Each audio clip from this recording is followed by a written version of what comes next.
Hello, world. Welcome, welcome, welcome. This is the Second Opinion Sports Medicine Podcast. I'm Dr. Dhokal, I'm Dr. Glass. and this is episode 24. How you doing, Dustin? Yeah, doing good. Last week you had episode 23. You had your Jordan on. Yeah, This week I have my Mamba Sita for nice. for 24. Got a little Hey, cookie and GG representation here. So yeah, I I like figured it. I'd yeah, why not, right? I Let's keep liked how that you up. started that momentum going. 23, 24.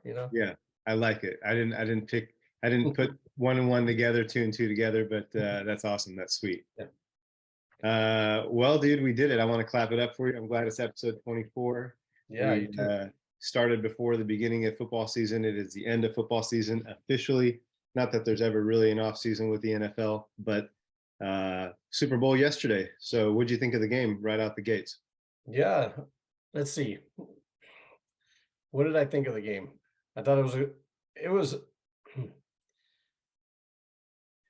for me, no, for me, we were rooting for Philly, so I was stoked how it was going, but I couldn't believe how lopsided it was in that first half Right. because essentially, regardless of the score, Philly they held Kansas City to only one offensive touchdown. Yeah. So that was amazing to me. So I thought, okay, well, luckily, and it goes to show how the game is, because there was a lot of defensive and special teams play for Kansas City to keep them in the game that Sure. first half and going into that second half. So it just goes to show we always talk about it takes the whole team to win a game, right? So if one person's not producing or one squad's not producing, somebody else has to pick up the slack, and their defense and their special teams definitely did that. So from a game standpoint Did and they a though? sports standpoint, what's that? I said, did they though, or did Jalen just kind of accidentally, one hop it to the? I mean, he picked up the ball, he scooped it and ran and scored. So, props to Yeah, but it wasn't like a pick or a big yeah, sack or anything. I see what right, you're saying, but somebody had to step up. So, for sure. but yeah, No, so I thought it was interesting the dynamics of how the game was going because it wasn't what we thought it'd be. We thought it'd be, Mahomes and Hurts going back and forth, and it wasn't like that in that first half, so. overall the score, if you told me it was going to be 38 to 35, right? 38-35, 73 total combined points by my math. That's a shootout, but it didn't Right. feel like a shootout. It felt like two different games actually, and that's the one thing that I don't like about the Super Bowl, if I want to be picky about it, is that halftime is so long. Yeah. It's a 30-minute halftime, it feels like, Yeah. but maybe by minutes it's 30 minutes, but it feels more like it's a 45-minute break. And as a player yourself, like you cool down, it's a whole, and the Chiefs have been there before, so they're used to that routine. And I wonder how much that played a part in the Eagles kind of coming out a little bit. They were dominating in the first half. They weren't in the second half as much. It was close game though. It's all we could have asked for. And I heard an man, interesting stat coming. hats off to the Chiefs. What can you say? Yeah, for sure. You gotta applaud them. They put the work in. They got it done at the end. They got it done when it was needed. I heard an interesting stat on the way in. Sorry to interrupt earlier. No, no. It popped into my head real quick, so I didn't want to lose it. But heard an interesting stat, and I haven't fact checked it, but it was on sports radio, so I'm assuming it is right. But that up until the end, the whole season, both teams had scored equal amount of points. Even and so going into that last 8 seconds, it was still even points wise, right? That's So what a crazy. storybook, story, that's Yeah. interesting. So it would have been nice to go overtime to really shoot it out, but I think that's what I would have liked to have seen is maybe a no call, perhaps at the end, and then obviously a field goal. Then with the Eagles with the chance to score, Mahomes on the sideline, Jalen Hurts with the attempt at trying to either tie or win the game. And I mean, who do you like in that scenario? A minute 40 left, no timeouts. Eagles have the ball at the 25-yard line. You think they get a field goal, a touchdown? You think Kansas City stops them? What's your, you know, we're playing well, make believe here, but I what, mean, what would you think have happened?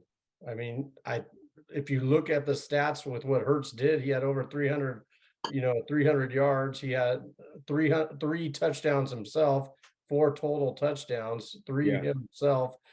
So if you look at those stats, I would say it'd be in Philly's advantage. it Um, it felt like it, right? It felt like it would be okay. They scored, they didn't get the touchdown. Now it's at least going to overtime. They're yeah. probably going to do something with it. That's what I And felt like. he has more of a chip on his shoulder to get it done and to prove himself. Hurts does, Sure, than Mahomes. I mean, Mahomes is Hall of Fame. I mean, he's having a Hall of Fame career. I mean, in he is his now. first 6 seasons, I mean, unbelievable, right? What he's done. So nobody can Honestly, argue yeah. that. And First five and seasons, what's five that? AFC champ. I said first 5 seasons, five AFC championships, like you mentioned, and but I think this game was obviously really huge for him because the narrative, like we spoke on last week, 2-1 in the Super Bowls or 1-2, that feels really different. Mhm, That correct. feels really different. So I'm I'm happy for whoever wins. Good for them. Everybody earned it. And also, everyone was talking about that holding play at the end. I forget the gentleman's name. He got James Bradbury. okay, so he got called for the holding play, right? Yeah. Uh, I saw him, and I wanted to get your thoughts on this. I saw that afterwards. He said, "Hey, I held and I tugged at the jersey."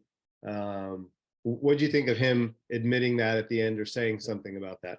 Yeah, I thought that was very professional of him and very hats off to the game, right? Hmm. Because that's the truth, Yeah, that play is happening all the time.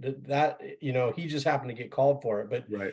I heard another reporter reporting on it today, and they were talking about if you look at that game, there had been no holding calls all game, Hmm. but there's holding going on every play. You Sure. pick one lineman and watch him, there's Yeah. holding going on, yeah, at any given time. Linebackers, guys coming across. It's just who's going to get caught at what time, how obvious can you be on it? How deceitful can you be on it? It's part of the game. Yeah. So it was just unfortunate. And like he said, I did it. He knew he did it. What his quote was he was just hoping that they let it slide. He knew what he was doing. It was either do that or give up a touchdown. Sure. So in that heat of the moment, it's a 50-50 thing. They might call it, they might not, but I don't want to give up that touchdown. I'm going to take my chance.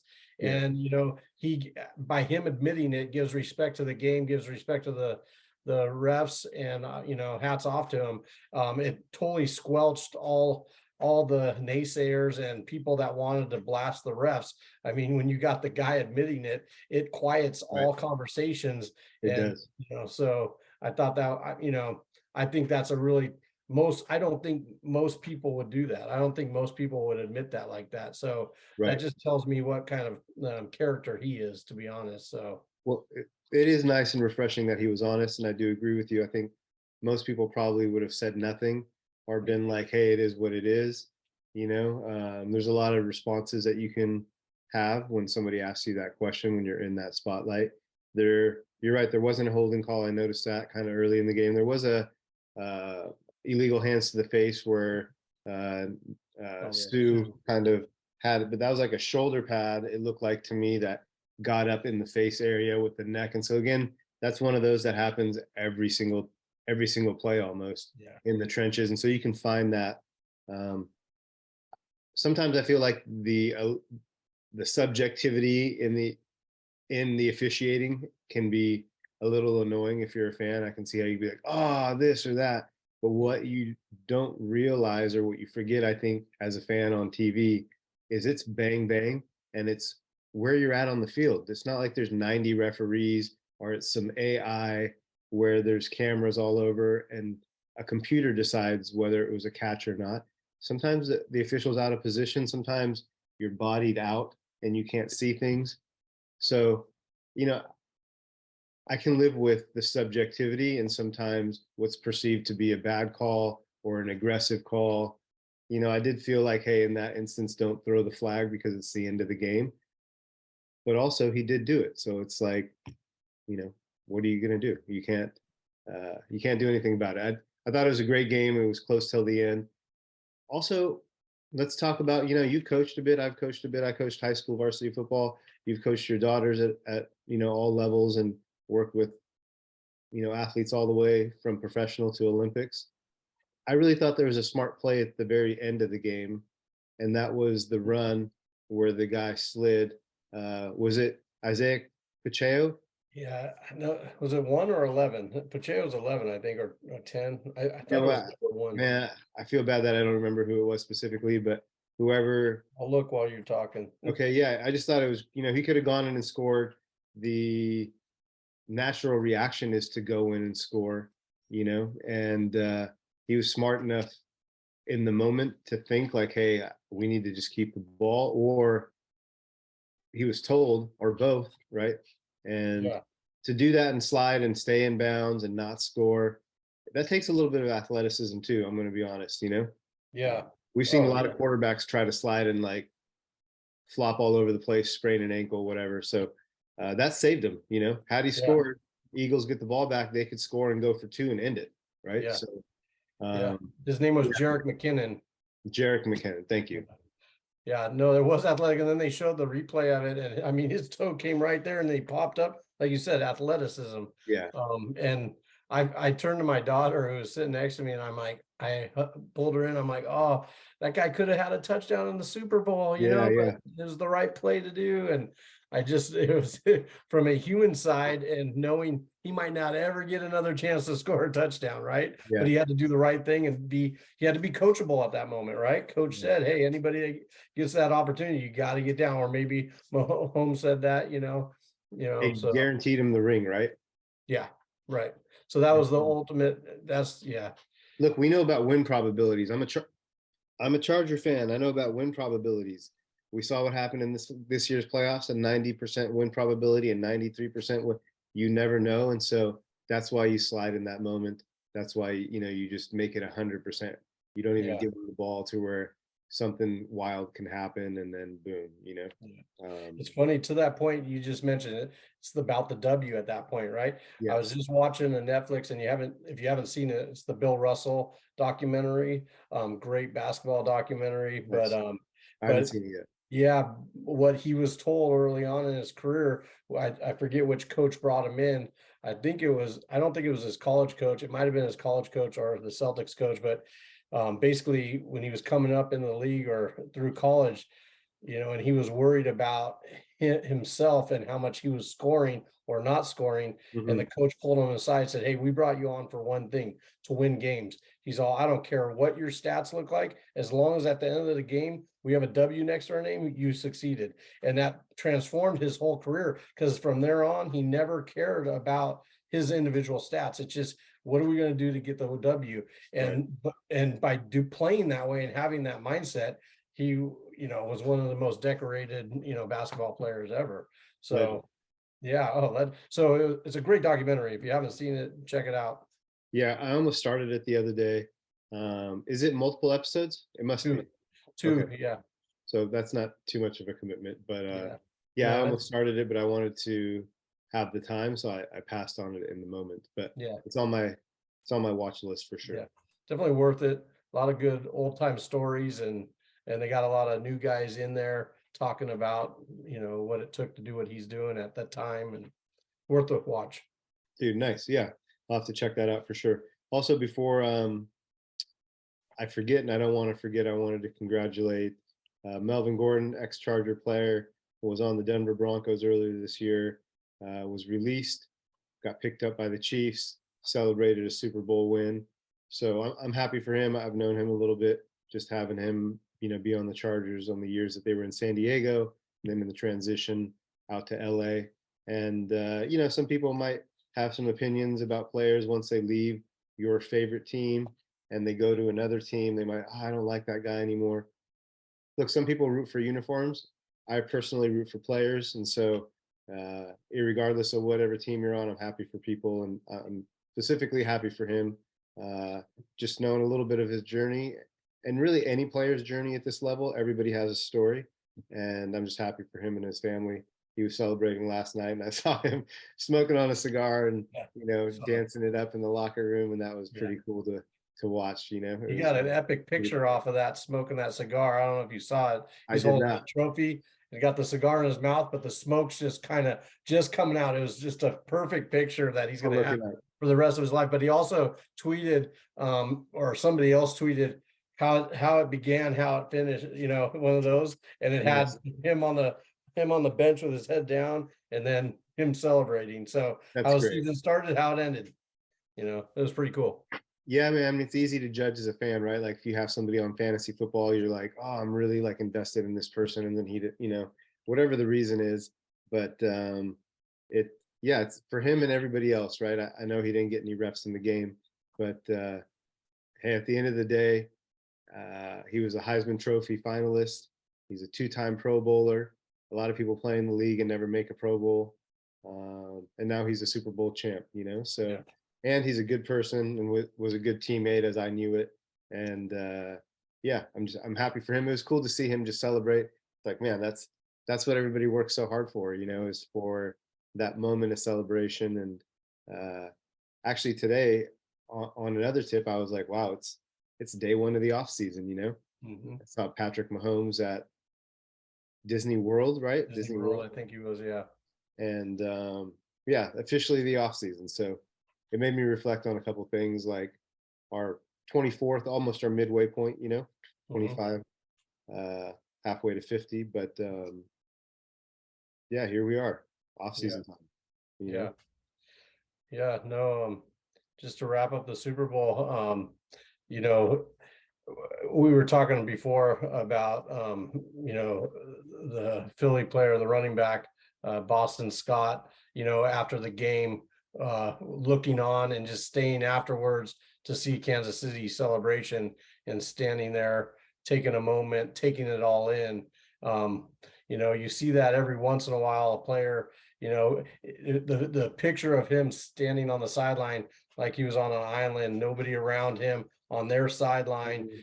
looking on and just standing there.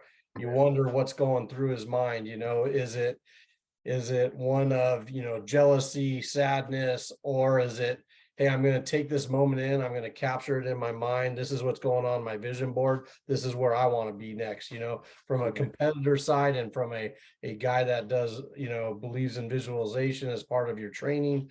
I would say, hey, that's a guy that next level is taking it in, saying, I don't ever want to feel like this again, and I Work want to like feel that. like that. Yeah. So I'm gonna take it in, take my snap picture of that in my mind, and then take it back and have that my whole off season. So talking about off season, Yeah. that's the memory I want to have. How shitty I feel right now, you know, and then how I want to feel. Yeah. I don't know, what are your thoughts on that? I think that's 100% real. I Mhm. think that's 100% real. And, look, I think there's value to that. I think thinking about what you want, whether it's athletically or in life, before you can go after it, you got to like, if you can encompass all your senses, the better, right? So try to close your eyes and know what it feels like. Try to smell the smells, try to feel the feelings, and really take yourself to that place. And that's a moment, even loss, where look, you and I have lost a couple, non meaningful football games, but at the moment for us, we're like, oh man, that's like really, really shitty. It's going to make for a long flight home. Yeah, it And stung. yeah, it stung a little bit, right? And so, but I remember that moment as much as I remember the moments that we won together. Mhm. And I think that was important. I didn't get to see that imagery or that picture. I'm going to look that up though, because I do like that. I like that look, there's good and bad in life. Yeah. And I think the worst thing to do is run away from the feelings of it. I think there's value to the good and the bad of feeling what the shitty feels like sometimes, and using that for motivation, or just living through that a little bit, because that's what makes you appreciate the good times and the highs too. Yep. So yeah, I feel for that player. You said he was a running back for Philly. Yeah. Gotcha. Yeah. I'll, Yeah. I'll have to look that up and check that out. Yeah, it's a sad moment, right? Like I even saw, I'm sure you did too, the Kelsey brothers with their mom, Mrs. Kelsey, Yeah. embracing uh, the Philadelphia Eagles, um, Kelsey brother, right? And so Mhm. like that was just like a touching moment where she was just hugging her son, consoling her son, while he was obviously upset, right? You lose the championship, and Yeah. I think as a mother, you could tell me better as a father.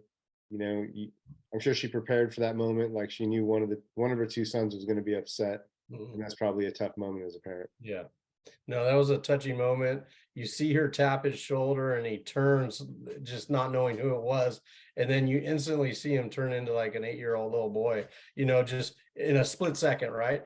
But he's this big warrior. His knuckles are all taped up, his thumbs Sure. taped up, and he wraps her up. And it's just it was a great moment, and just a great human interaction moment. And a lot of things could be said about that one moment. And I'm glad they had it.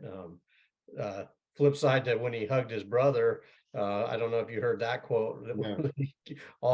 All they had time was Jason Kelsey turned to Travis, hugged him, pulled away. Fuck you, congratulations. So like, but in the most loving way, right? Yeah. And that's how that's brotherly love right there. I'm sure they've had we know the stories. They've had so many battles throughout the years, good, bad, just brotherly love. And that's that's all you gotta say, right? Yeah. Happy for you. Yeah. Yeah, that's true, man. Well, it's pretty special that they got to play against each other. That'll always be a story. No different than the Harbaugh brothers who coached against each other. Yep. Unfortunately, for me as a Niner fan, the other Harbaugh won on the Raven side. But that was also a game where, look, halftime's really long. At that halftime, there was a power outage, and I think that changed a little bit of the dynamics of the game, you could argue, with people sitting a long time. This is a few years back, but the opening kickoff the Ravens took back for a touchdown. I think they took it house, to be honest. And that was after a long delay, after a power outage, and it was like, oh man, like we had all the momentum and it's gone. Yeah. So I did have that thought. It was like Eagles won the first half, and it's like the Chiefs have been there so many times where they've been down, and there was a stat that Patrick Mahomes has like a 580 win percentage when he's down double digits. It's the highest all time. The Wow. place two is Tom Brady. Place three is Joe Montana, and they're like in the 400 and 380s or something. So Wow. he just captain comeback, that guy, and it's his team, it's his mobility. And once you're that guy that people are like, hey, he's done it. Hey, belief is powerful, right? So now you get all 55 pulling in the same direction, thinking we've been here, we can do it, and the miraculous happens, and they Yeah. did it on the biggest stage. So Yeah, um, no, and like you said, Philly led that first half. Mahomes gets hurt with his ankle at the end of that first half, let's goes talk in the about that. locker room. Nobody knows who's coming out. Is he going to be ready? He comes out and He you was know, coming out. yeah, he was coming out. He told them in the locker room. I read a quote. What he said, he's all, I came here for a reason. I'm gonna give you everything I got. You guys give everything you got, and we're gonna be good. And basically that's what he did. He proved to them, Yeah.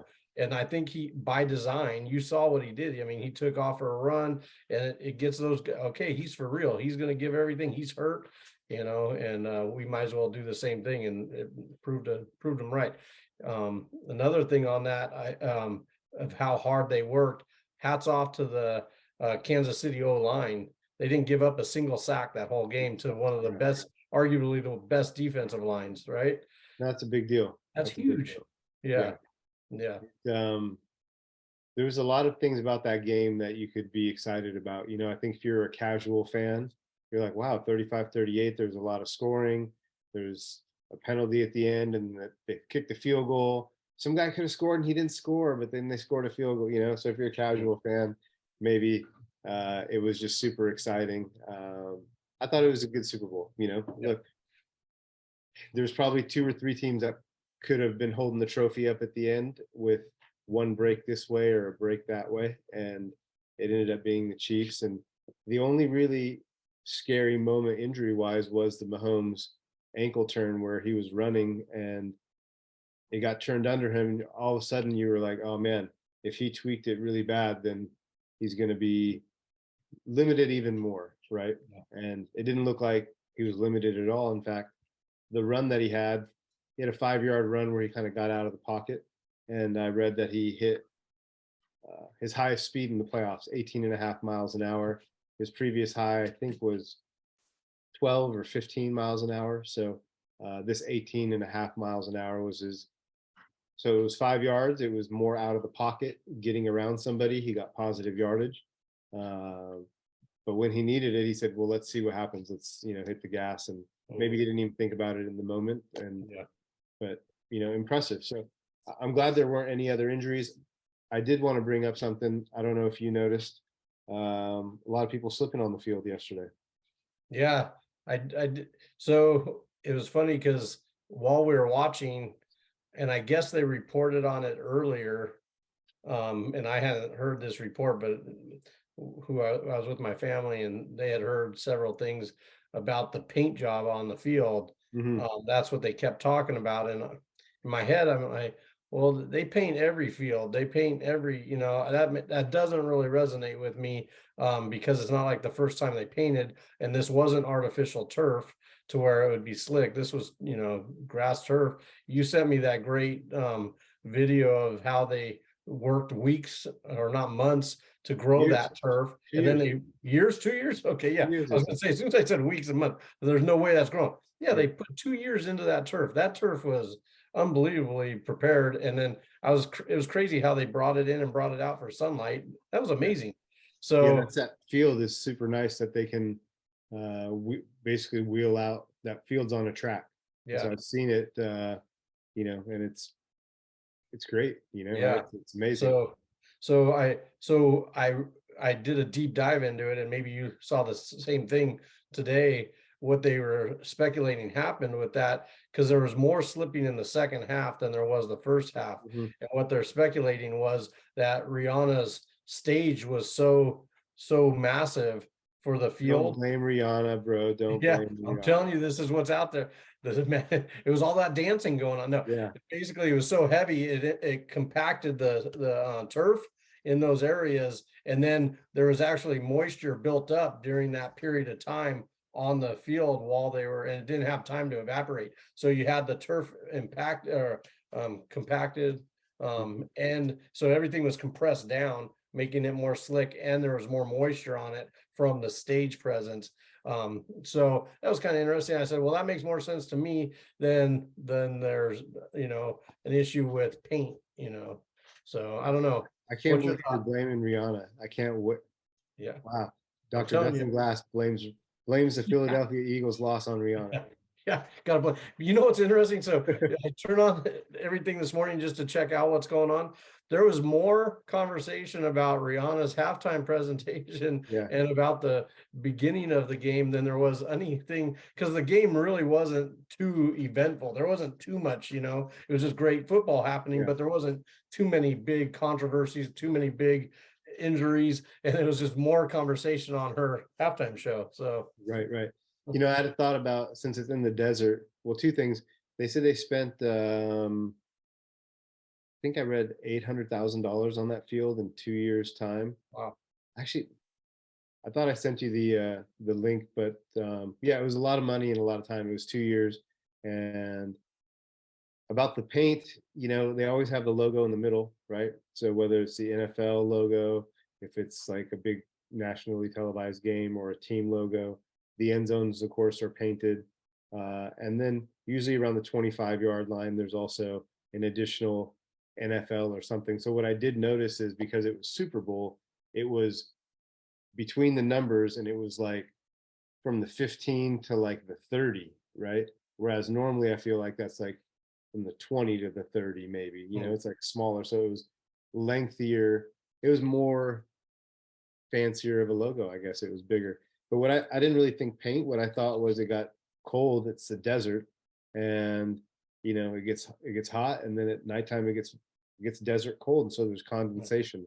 Yeah. Um, I also said, change your cleats, dummies. You Yeah. know, like you're going. I know your equipment person has that stuff. Like as an athlete, if you need to change your shoes at halftime, you have enough time to take a nap, take a shower, change your whole uniform. Yeah. So I know some players did. If it was an issue, obviously, You don't expect to slip. That's why it's an Yeah. accident, if you slip. But yeah, I thought there was countermeasures to that, whether it was moisture in the field or whatever it was. But hey, I prefer them to play on natural grass than they play on a turf field. Yeah. That's we- that's we what I talked think. about that all season. It saves so many potential knee injuries and hip injuries. Plus, isn't that part of it too? Like just like when you have to kind of run a little gingerly when you have a sprained ankle, i.e. Mahomes, if it's a little slippery, you have to take that edge just with a little bit more caution, with just a little different type of speed and pressure, right? So you Yeah. don't slip out. And so, yeah, I think as a wide receiver, you can juke out the defender a little bit easier. As a running back, maybe you can do the same. So there's advantages both ways. But I prefer that they play on the grass field, even if people were slipping. Yeah. Next year, it's in Las Vegas. That's what I read. How do you feel about that, Mr. Raider fan? Yeah. No. Yeah. Don't have much thought about it at all. I know I'm not going, so. Well, I counter that. I had a thought. I had a friend. He has a podcast as well, Behind the Mask podcast. Mr. Takio Spikes, and he was at Radio Row for the Super Bowl. Hmm. And Never know. hey, I'm not against it. Hey. I make that road trip anyways when the Chargers play the Raiders, and I've been in Las Vegas for a couple Super Bowls just because the Chargers were eliminated, and that's where I decided to go take a weekend to kind of unwind. And I'd love to be on Radio Row with you during the Super Bowl, bro. Let's do that. Hey, let's put Yeah. that on our bucket list and our more importantly, our vision board, right? Not a Yeah. bucket list, a vision board. Let's manifest that to happen. Yeah. Why Yeah, not? it'd be great Somebody's to going to go. be there. Why not us? Well, there's other people that are there. I don't know what the process is, but I'll find out. Maybe I'm sure you have to get asked or you need some credentials. But I do know people that were out there, and I'll find out from them, and we'll work towards that because that would be a great way to catch some interviews. Everyone's talking about the game. Everyone has their own podcast about if you're an ex-athlete or whatever the case is, and so there's a lot of connections and meetings that go on during that week. Of course, I don't see too many people in the sports medicine kind of slice of the pie, and it'd be fun to explore that aspect, and Yeah. ask everyone there, like, how do you stay healthy? What's your routine? Yeah. What's your go-to? All these things. Yeah. Well, I know we can do a great job. So let's make it happen. Yeah, that'd be fun. So Las Yeah. Vegas next year. All Hopefully right. we're there. If we are, I owe you a drink or two for sure. I'd love that to happen. Yeah. No, that's why I want not to talk us? about one more thing about the Super Bowl really quick. I got a couple things to talk about the Super Bowl. So Okay, let's keep going. perfect. Maybe one's the same. Lane Johnson. Yeah. Okay. So yeah, shoot, go I for was it. just gonna say that I thought it was cool how he decided to put team first and continued to rehab his injury during the season. And one of the things that I wanted to speak on was I saw him using a machine called the ARP Wave that I have in my office. And yeah, it it did. He played in the Super Bowl.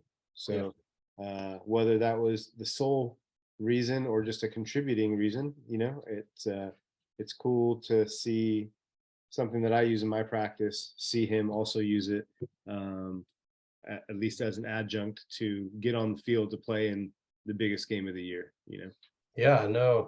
And to refresh everybody's memory, we talked about Lane Johnson's injury early on in the season. Yeah. We didn't do a deep dive in our archives, but between this and but one of the 23 episodes prior to this It was about midway. we did talk about it. Was it? It was about midway. Okay, yeah. So about his torn adductor, he had an adductor, and we were talking about for a offensive tackle, how that's a pretty tough one to deal with. That adductor is your inner thigh, your groin, depending on, we don't know exactly where it was, but we could speculate that that's your groin muscle, your inner thigh muscle. And those guys have big, powerful legs. I was telling a story when we were talking about that podcast. One of my NFL linemen I worked on had 32-inch legs, right? One of his thighs was 32 inches. So That's amazing. those are big boys, right? So if Yeah. you think about that and think about the muscles that make up a 32-inch thigh, that's a big growing muscle, right? A And lot of force. that's powerful, very powerful, attached to a little attachment on the pelvic bone and then down by the lower leg.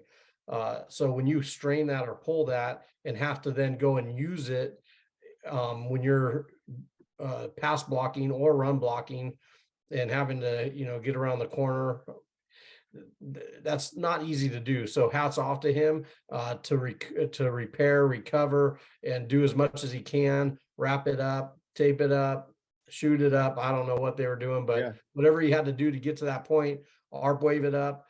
Hats off to him to help his team out. And he felt like, him injured was a better choice than anything else out there on their team to get the job done. Whether, there might have been more um, physically fit people to get the job done, but he felt maybe that from a mental standpoint, from, his Leadership.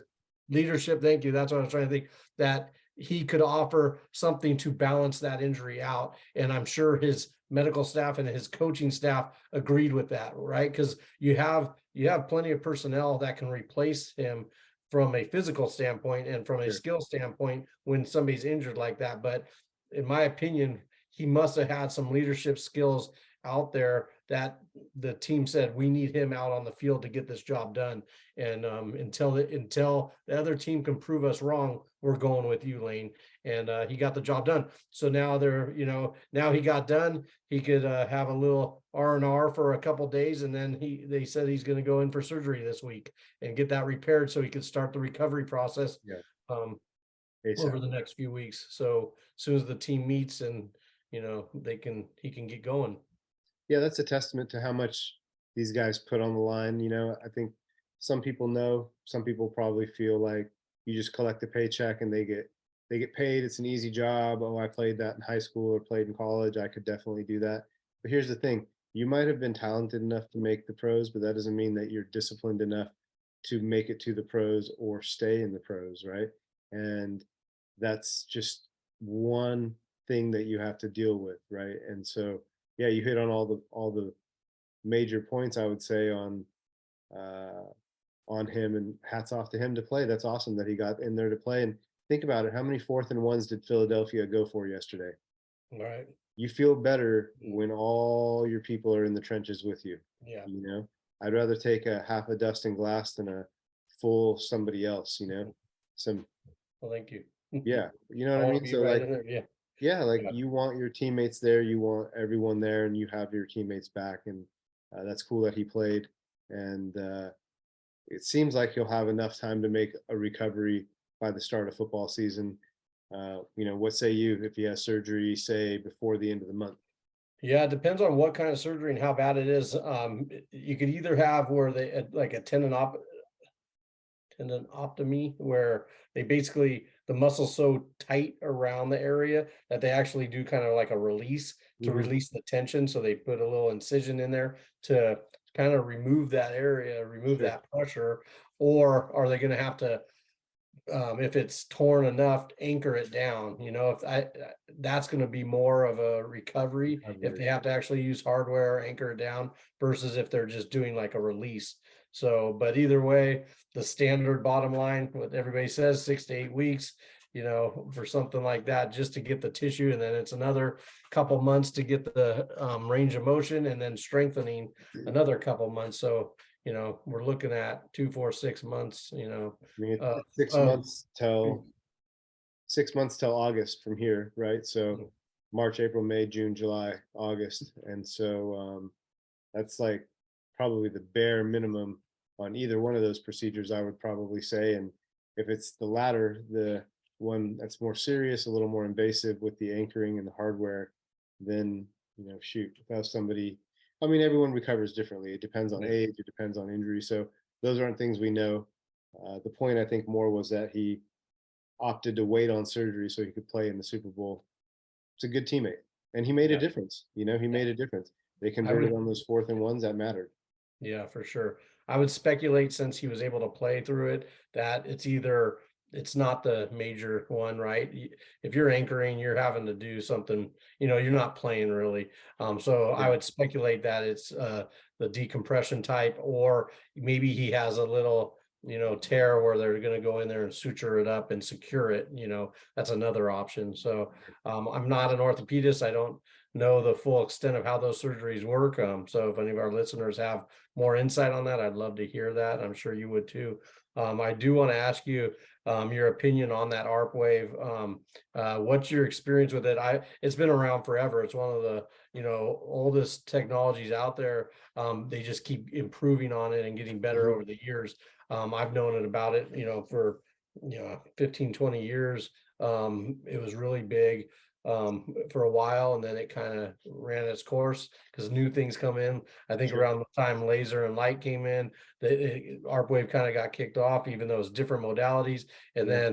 then it made another resurgence, especially when, and I think and correct me if I'm wrong, you probably know better, that Mark Pro and ARP wave are owned by the same company. Do you Ooh, know about that? I don't know. I know there's another one that's similar, I believe, um, neuro something. I could probably look it up quickly, but So I, tell me a little about ARP Wave from your standpoint. I don't use it in my practice because I use other modalities, and it's one of those things. What's the end result? Can I get it to do using something else?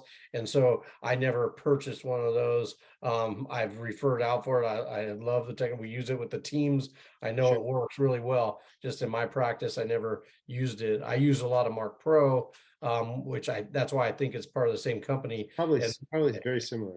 well, yeah. So the way Mark Pro works is it's a non-fatiguing contraction. So if a normal sine wave goes like this, they reverse the wave, and that's why I think they used the ARP wave technology and said, "Hey, let's flip the wave and see what happens." And Sure. when it does, they change the wave. So basically, one goes this way, the other one goes this way, and what the Mark Pro does is it creates a non-fatiguing contraction, which pumps in oxygen and pulls out metabolic waste. Right. So you can literally take it off and go play right away.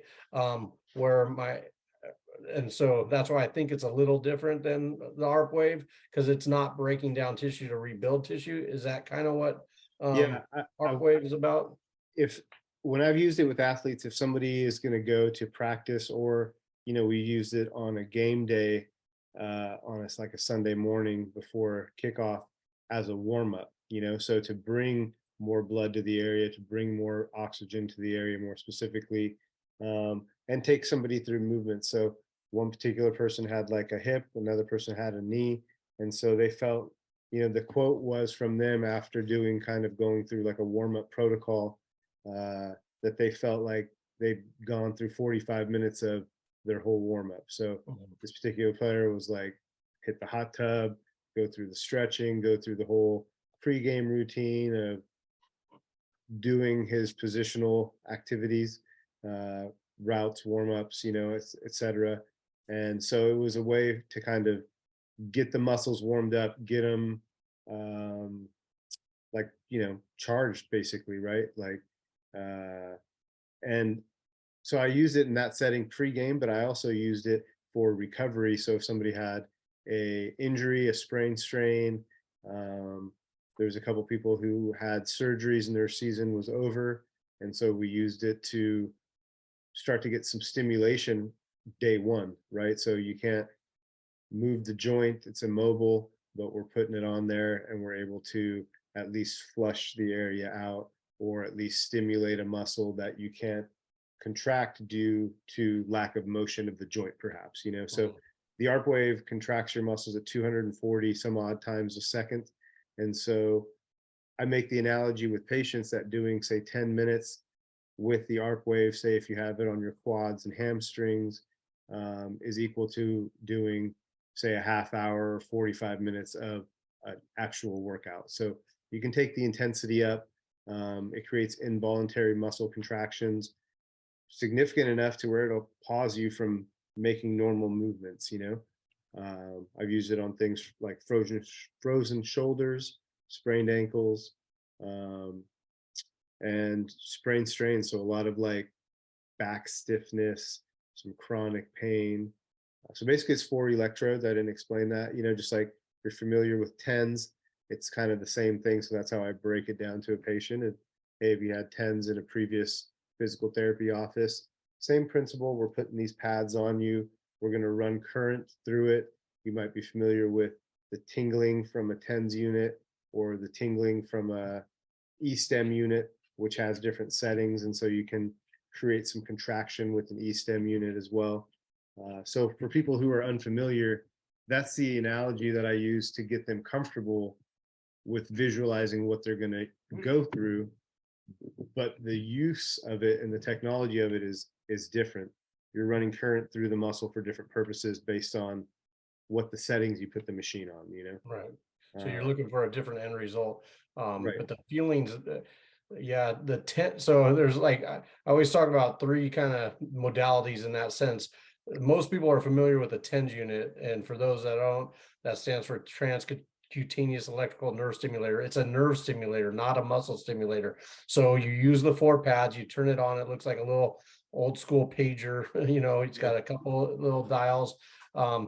Basically you're creating a current to block that pain signal or bring it back up to a more natural state, and to release endorphins. So you're bringing the pain threshold back to normal. So you're trying to normalize the pain threshold, either bringing it down or bringing it up, depending on what phase you're in. And so with the TENS unit, like I said, it's a nerve stimulator but it feels like you said, little tingles, little prickly, like your foot's falling asleep, but magnified. Traditional TENS is not meant to contract a muscle. So a lot of people, depending on the setting they put it on, will get muscle contractions in their traps. They'll get their bicep contracting. And what I try to explain to them, the TENS unit is not designed to contract muscle. So if you have that setting set improperly, or if you're trying to get a desired contraction, then we can set it to do that. But so they know it's not designed to contract the muscle. That's Whereas a great explanation. whereas a muscle stimulator, so now we got another tool in our toolbox, right? Yep. And that's an ARP wave or a muscle stimulator, a true EMS, electrical muscle stimulator, or a muscle stimulator has a different frequency. So the frequency will actually be set to contract and relax the muscle, contract, relax the muscle. Right. So again, another tool in your toolbox. And then, which is great for rehab, like you said, when you're coming back from an injury and you can't physically contract a muscle, but we want to start getting some muscle contraction to get that phase going, we can put that on during the right moments. There's some precautions, but once it's safe to do, yeah, put it on before they can physically start contracting, get those muscles to contract and relax. We're getting reps in now before they can actually go. It speeds up the process. And then that third tool is that Mark Pro wavelength, which again, to the patient, you got 4 pads, 2 pads, whatever you want to use, comes out the same, but again, it's a different frequency for a different purpose. So Right. it's like, so we got 3 tools that all feel the same, but one stimulates the nerve, one stimulates the muscle for contraction relaxation, and the third one stimulates to pump muscle oxygen, pull out waste products. So the frequency is different, the intensity, the volume. So it's like having 3 radio stations. You got country, you got rap, and you got rock, right? Yep. And so those are the different frequencies, and then you turn up the volume depending on how much you want to hear that frequency. So Right. so to explain it to people, that's kind of what we're dealing with when you come in to us, and we're trying to figure out how we're going to best help you. We need to ask you certain questions so we can then prescribe the right modality. And even though in your mind, oh yeah, I've done this before. Okay, well, maybe you think you have, Yeah. or I have one at home. Okay, Yeah. well, so you hear that all the time. I know you're laughing because that's Yeah. what we hear all the time. So when so for those listening, or for any students or other docs, that's important, I think, for the education side, that we do educate our patients so we are different than others, and we're not just slapping on these units for just to feel something, right? What's our purpose? What, Yeah. be purpose driven. So, but There's thank you for your opportunity. explanation on ARP Wave. Yeah, yeah, I'd like to experience it in your office sometime. So, Yeah. um, Maybe next time you come in next week, I think we're planning on in office so we can uh, figure out what it's best used for you and let you experience that as well. Yeah, I don't know if it was the greatest explanation in the world. But that's how I explain it to the patients. We can have one of the main reps on at some point in time. yeah, He's very good at breaking all the questions down that I have about the unit and when to use it and how to use it. Look, when I got it, I was a little bit skeptical on it, whether I wanted to use it and implement it. Um, but I had another NFL player who had an injury, who wasn't getting the results he wanted from the training staff, and somebody else had turned him on to this machine. And so he was using it at home prior to coming in the morning for his workday, and he's like, that's the reason that I was able to practice, was because I was using that. And I was like, why didn't you bring it in? And he said, well, they didn't really want me to bring it into the facility because they just weren't familiar with it. And I can understand that from a team perspective. You're like, hey, you're an asset and we don't want you just trying any little thing that somebody said was going to work, right? He had a great experience with it, and through this particular person that I know who works for the company. He'd been kind of just giving me pieces of information over a couple year period of time, and then used it on myself for my own injury in different ways. And that's how I was like, okay, not that I'm the elite athlete, but I needed to see what it did for me before I felt comfortable using it on somebody else, especially someone who's a high level athlete, without knowing what I'm talking about. Even sensation wise, you could know the book stuff of it, but to know what you're going to feel and what to expect and how to push through that, I think that's important. yeah, yeah, for sure. I think we talked about it before. We never use anything or try anything on anybody until we've experienced it and we know and we can dissect it ourselves. And I think that's important. Yeah, absolutely. I think you were saying, Dustin, that you had some interesting tidbits or facts on Yeah. So this. some fun facts. Well, let's talk about real quick. And one of these fun facts has to do with the MVP. So Okay. um, do you feel like Mahomes was the MVP? Or do you feel like somebody else was deserving as No, he well? definitely was. So I think it should come from the winning team. I don't like the chit chat necessarily of the MVP coming from the losing team. You win, somebody come from that team, right? And it had to be Mahomes.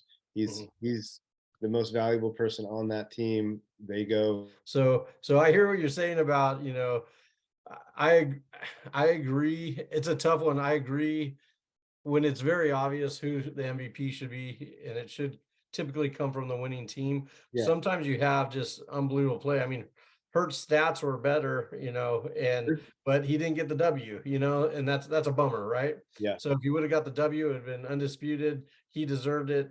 Running, throwing, he made, got the job done. Oh, he Uh, definitely would have got the MVP. yeah. On the other I side. think Juju also, he was having a game too, you Yeah. know. Um, I thought he would be a good candidate because he was helping them drive down and making plays, getting in and out of the, out of bounds to stop the clock and do what he needed to do, making catches. Well, I So would say that the most valuable receiver on Kansas City was Travis Kelsey, though. But why do you say that? well, just you have to obviously divert a lot of attention towards him. So even if he's not getting the ball, he's taking up attention. Yeah, And he had some big plays, as I recall, even in the first half. yeah, Some big receptions to keep some drives alive that could have, you know, look, yeah, there was some misplays on both sides. Jalen had a drop pass on like the 5 yard line. I think in the first half that could have made it. Maybe the second half could have made it a 10-point lead had they gone in to score. But yeah, I think I'm happy with Mahomes being the MVP. I didn't see anybody else on Kansas City with yeah. a dominant performance. You make a good point with Kelsey though, because if you saw those two touchdowns that were just walk-in touchdowns that they had in the Yeah, second half, it was because they were doubling Kelsey. all their energy was on Kelsey, and Yeah. then they did that little spin route out to the corner and got in, like walked in. So yeah, you do make a good point as being the most valuable receiver. Yeah, he took a lot of the attention and made things happen for other players. So, but Let me share a little fandom, some fan uh just funny tidbit with you is, every time Kelsey was catching the ball, I had the thought in my head, he's the only receiver they have. Just double him, right? And then when they double him, yeah, look guy what happened. walks in for a TD, Yeah. and my first thought is like, what a blown coverage, and then you look at it and it's like, well, they had man coverage and he was going in motion, then he cut back and the guy got caught, Yeah. couldn't react fast enough. But yeah, it's just kind of a casual fan thing, right? You're like, Yeah. Yep. double them, and then they double them and somebody else is open, and you're like mad about that. So Easy to be an armchair coach, right? But yeah. you had mentioned right off the bat when I asked you about the MVP, the first thing you started saying was, "I'm not a fan of it coming from a losing." So that was my fun fact. You know how there's only been one time in the history of the Super Bowls that it's gone to a losing team. Oh, no way. Yeah. So, and I was going to let you guess which Super Bowl, and it's going to be hard because it was Yeah. way early on. And Okay. how about not which Super Bowl, but just guess which team it might have I come can't from. remember it being in the last like 23 years. No, And so I'll give you a team, I'll clue. say like I'll say Pittsburgh Steelers. Yeah. So it's Super Bowl 5. Oh Okay. shoot. And it went to a linebacker. Uh-huh. And it was between the Cowboys and the Baltimore Colts. So that's how far Wow. back. Yeah. And it went to a Cowboys linebacker, Chuck Howley. So Interesting. So kind of losing cool. effort MVP. Yeah, right. And he eventually 40 years later became a Hall of Famer. But I guess he was a super stud. And that game too went 16-13, came down to a field goal at the end of the game. So it's kind of interesting. But Yeah. yeah, I thought that was kind of interesting because everybody's, chiming in, oh, the other team, losing team should have it. And it's only happened one time. I didn't realize that. So Yeah, look, Hurts was the most valuable player on the Eagles. I don't think anybody disputes that. And but it's for the game, right? And yeah, so how happy would Jalen Hurts been at Disney World today? yeah. Not very. No, It just doesn't feel right. Has to that's go to true. the winning team. Yeah. It's part of the accolades, Yeah. It's what Yeah, it that's is. true. Another fun fact and these numbers are from last year. The winning team, every member gets, well, let's go losing team. Okay. Losing team, every member on the losing team gets a bonus. Yeah. Do you have any clue? I think I knew this Yeah. because there was some conversation a few years past when the Chargers were in the playoffs Yeah. on another side story. Just I think 35K. Yeah. So last year, it might have been when the Chargers, but last year, who was it? The Bengals Yeah. lost. Yeah. Last year they got 75,000. Quite a bit. Yeah. And Yeah. then 120. 150 for the Rams. Ooh, that's Yeah. nice. Yeah, right? Hey, Bonus. So you're losing, you're not hating it too bad and get a little extra cash. But no, hey, I man. know I know they much rather have that big old Super Bowl ring. And another fun fact, did you know, and this is kind of what do you call it?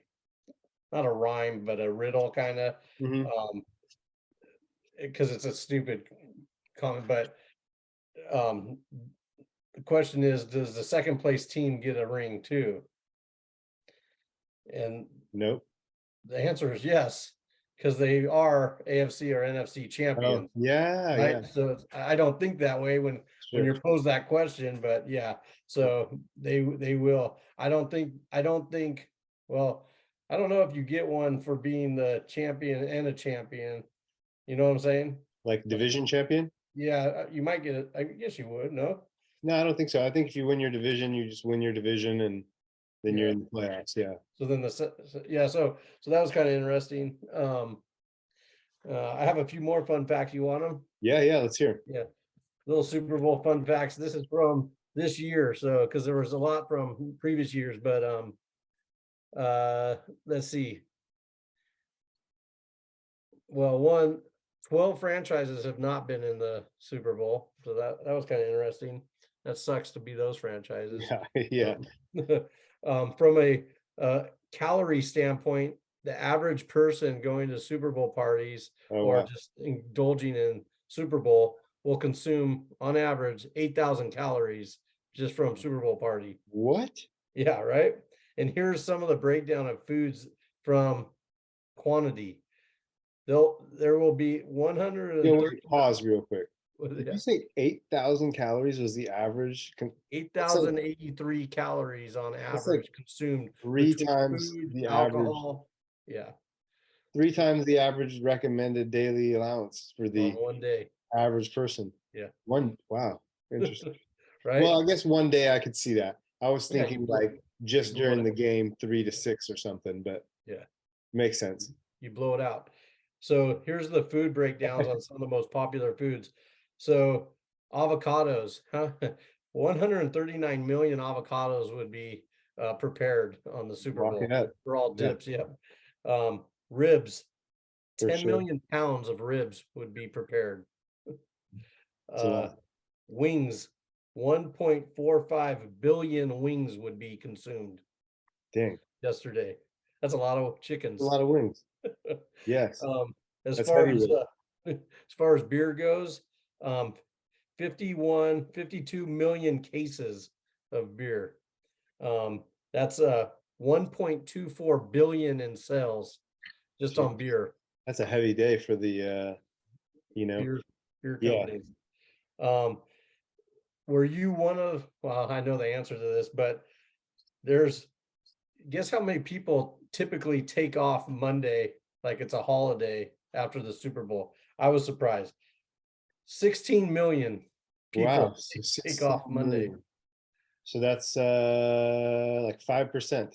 Yeah, because they consumed 8,000 calories and they're not feeling very well. Not feeling good. Yeah. Well, Yeah, I'll tell you what, I almost skipped out on my Pilates class today. I know it sounds a little soft, but yeah, I'm taking a weekly Pilates class to kind of rehab my knee and my knee injury. And so I didn't feel like going today. I just yeah, wasn't vibing on it. I felt a little bit less than 100%, not under the weather, yeah, uh, just worn down a little bit mentally. And also, the season's over now. Like yeah, the end of my 12th NFL season of treating players, and uh, I woke up today and it just kind of like hit me. I'm like, man, Super Bowl is yesterday. It's the off season.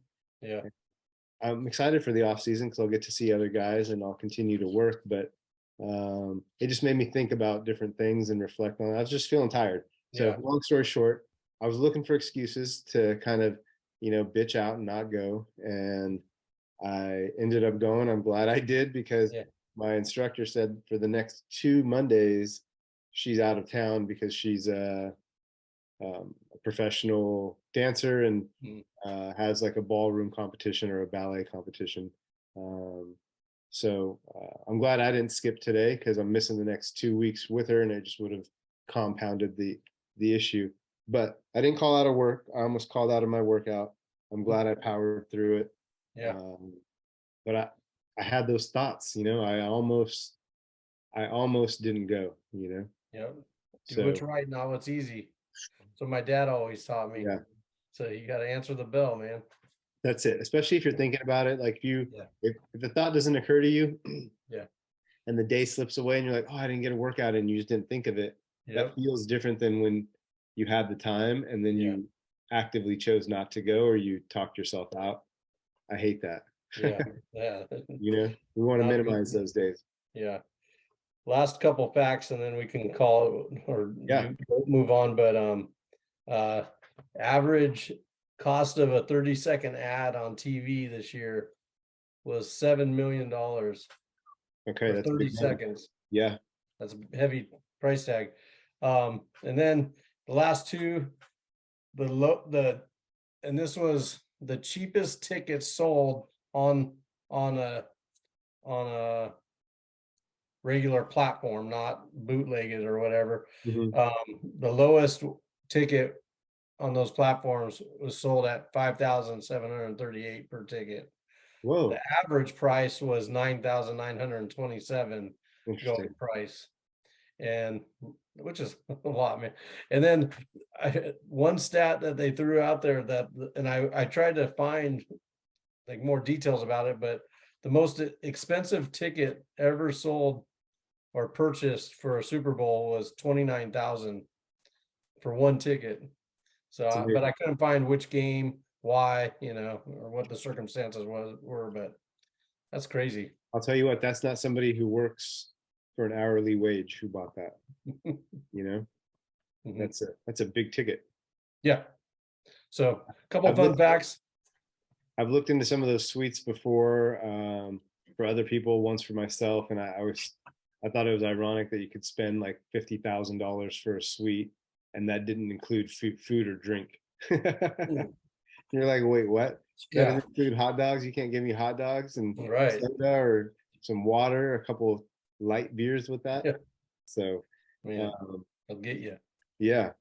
Well, shoot, man, we won't talk about another NFL regular season football game till September. We won't talk about a preseason football game till come August. And you know how that goes. There's always some preseason game injuries that happen as people are getting into regular season shape.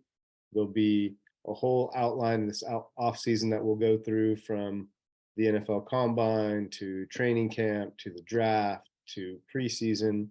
Uh, and that's just one segment of what we plan on doing this off season, with guests, with the NBA season, with NCAA athletics. There's a lot to talk about in all those areas there. Um, any final thoughts on the football season? I want to switch gears, talk about Steph Curry for a second, but we've had 24 episodes now. We've talked a lot of football. We've talked a lot of injuries, a lot of patient cases. What do you think of the 2022 season? Overall, I think it was pretty consistent and steady. We didn't see a lot of highs and lows. We saw a couple dramatic things, but nothing it was one-offs, right? I Yeah, mean, and not to belittle the couple things that happened.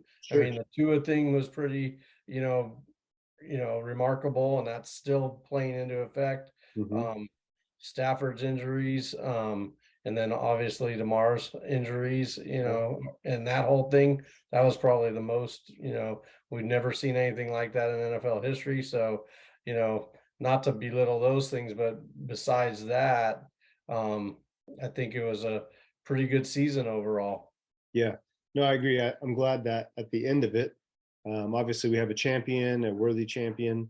Um, there was a lot of injuries to speak of throughout the year, which is, par for the course in football. But reflecting back, yeah, I was thinking about Tua and his concussions, obviously Damar Hamlin and what happened in the game against Cincinnati. And I'm just glad, hey, look, everyone's going into the offseason optimistic, right? Everyone's 0-0 again. Clean Chiefs are slate. the champion. You're healthy. Maybe you're not healthy, but you're alive. And if you're getting surgery, or you've had surgery, or you're on the road to recovery, or you're contemplating retirement, um, all those stories. I mean, I love the off season because this is where the work's done, and we see the results during the season. So Mhm. um, I'm excited to see what you know between now and August brings for us with the football season, and we'll keep talking about as we get updates with Damar, or we get updates with different trades or injuries. We'll touch base, and of course, if any listeners have specific questions, we'll always address those in the weeks to come as well. But yeah, man, I'm glad that we stuck it out, Dustin, Yeah. and I enjoyed our conversations week to week. It was thought provoking for me, made me reflect on how I treat my patients, and um, yeah, I appreciate those conversations on and off air. So, Yeah. cheers Me to you, too. my friend. Cheers to you, brother. Yeah, Cheers to many more. yeah, for sure. Well, before we get off today, I feel like we've gone overtime, or maybe it's just because we had a little intermission there. But I did want to talk about a couple different things. One, Steph Curry, we touched base on his injury. He had partial tears to the superior tibiofibular ligaments and the interosseous membrane um, of his lower left leg, it was. And so that's a mouthful, but basically he's recovering. He was out, like we spoke of, for 11 games in December for a shoulder subluxation. And now the latest that I read is he is out till after the All-Star break. So the All-Star break for NBA is February 15th this week. And it goes, I think they come back on the 24th of February.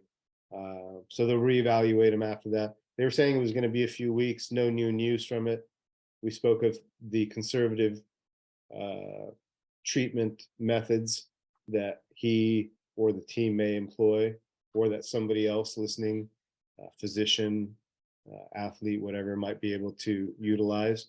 Did you hear anything about that injury this week at all? No, I know that type of injury when it's the interosseous membrane and the nerve supply, you got vein, artery, and nerve right around that area.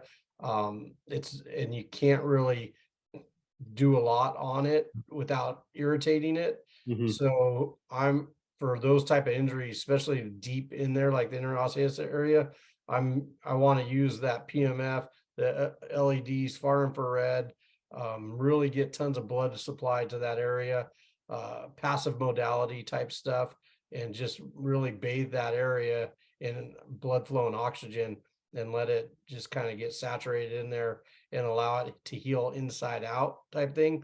Right. I'm pumping in. I'm really re-educating on the importance of how much water to be consuming. Nutrition.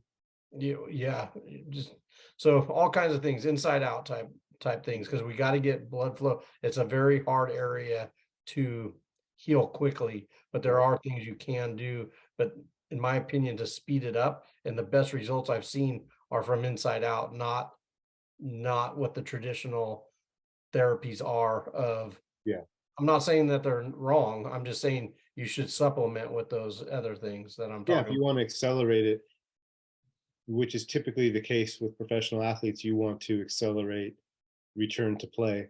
Um, Slathering like CBD ointment on your tibialis anterior, that may make it feel better from some muscular soreness standpoint, but that's not getting in. So your inside to out is 100% correct. about. And there's a couple ways of doing it. I liken it to, if it's an 8-week recovery to return to play with minimal acceptable, mobility, stability, performance, then maybe you can increase that from 8 weeks down to 6 weeks,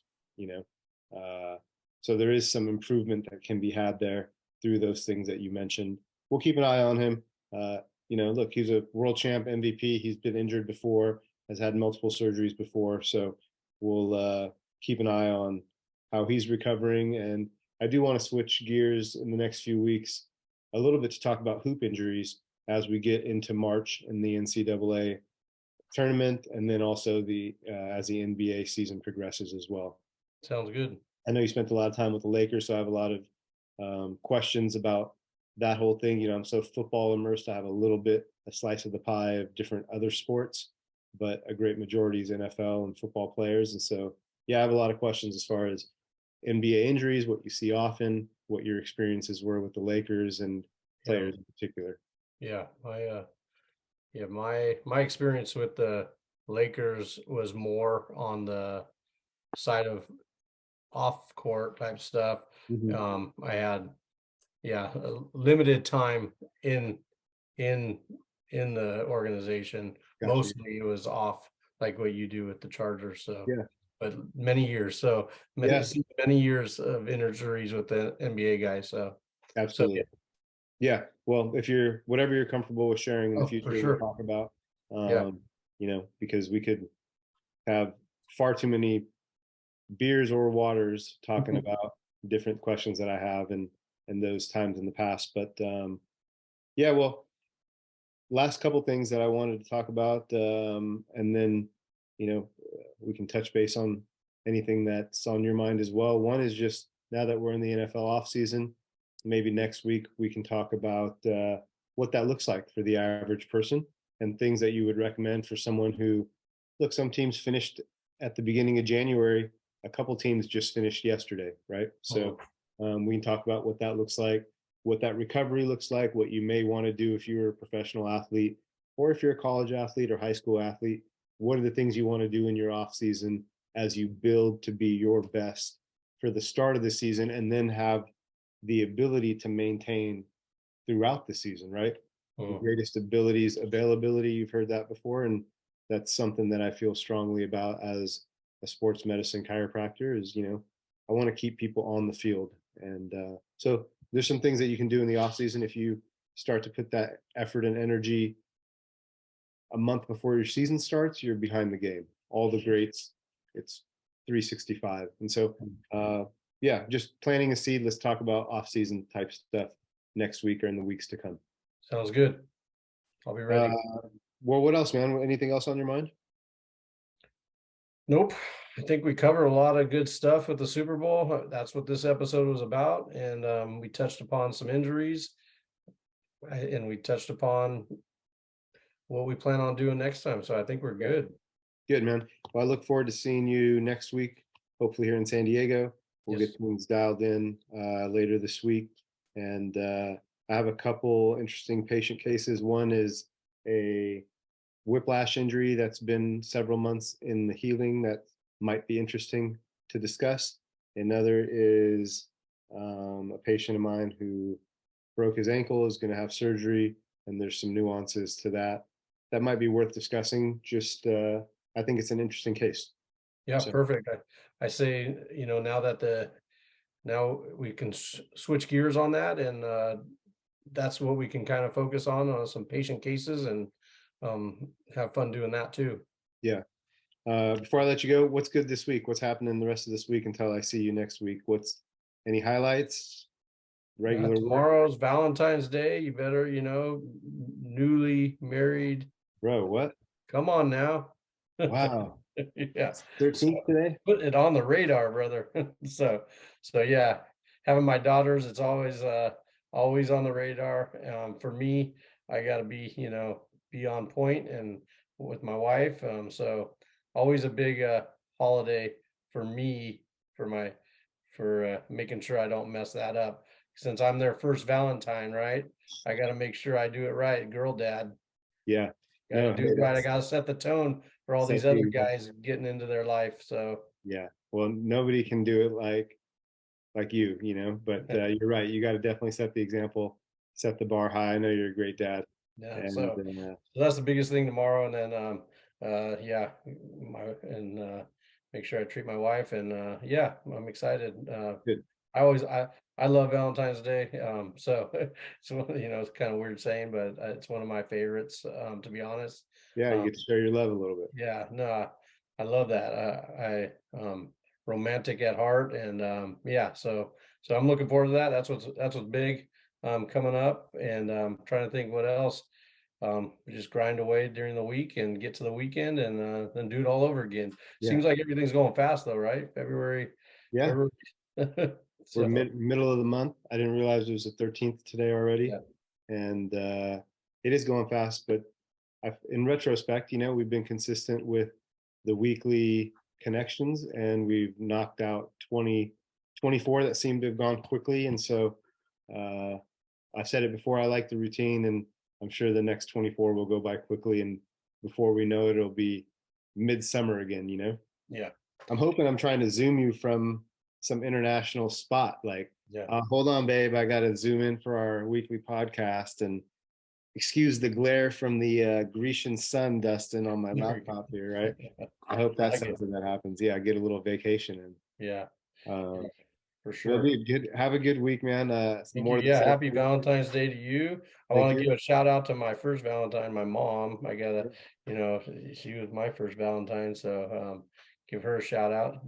They're faithful listeners, Shout out so to moms. yeah, yeah. Shout out to mom. So yeah, so you have a good one, and Absolutely. yeah, have a good week. Yeah, man, I plan to. We both have a few days of patience, I know, and looking forward to it. There's some days where you go in the office and there's some complex cases, and it's like, man, I didn't, I want to get every single person that comes in the door to feel better. And then there's some days that does happen and it feels good. So I wish you more of those days. And yeah, we'll talk later on in the week. Maybe we'll touch base Thursday, and I'll see you in San Diego next week. Sounds good, brother. Have a good one.